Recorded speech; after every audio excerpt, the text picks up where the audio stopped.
Hello' everyone, পুনৰবাৰ স্বাগতম জনাইছোঁ। দেখিছোঁ আঠখেলীয়া নামঘৰ এয়া গৈ আছোঁ। গৈ এনেদৰে পাই প্ৰথম এখন ফটো তুলি ল'লোঁ। চাওকচোন ইয়াৰ পৰিৱেশটো, নামঘৰ ফ্ৰণ্টৰ পৰিৱেশ এয়া। ইয়াৰ পিছতে আমি বন্তি প্ৰজ্বলনৰ বাবে গৈছিলোঁ। সেয়া দৃশ্য অলপমান ধৰি ৰাখিছোঁ। এয়া চাওকচোন,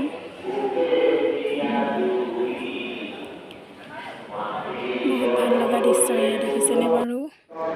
তাৰপিছত দুখনমান ফটো তুলি ল'লোঁ, যিহেতু মই প্ৰথমবাৰৰ বাবে গৈছিলোঁ। এয়া দেখিছেনে, কেইখনমান ফটো তুলি ল'লোঁ। তাৰে দাদা এজনে আমাক ফটো মাৰি দিলে এখন, যিহেতু আমি দুজনেই গৈছিলোঁ। এয়া ভিতৰ ভাগৰ দৃশ্য। ওপৰৰ যে গামোচাখন বহুত ধুনীয়া লাগিছে। ইয়াৰ পিছতে আমি এয়া পুখুৰীটো চাবলৈ গ'লোঁ। তাত বহুত কাছ আছে, এয়া দেখিছেনে বাৰু? এয়া চাওকচোন অকণমান। আমি তাৰ পাছতে ঘৰলৈ গুচি আহিলোঁ। বাই, আজিলৈ ভিডিঅ'টো ইমানেই।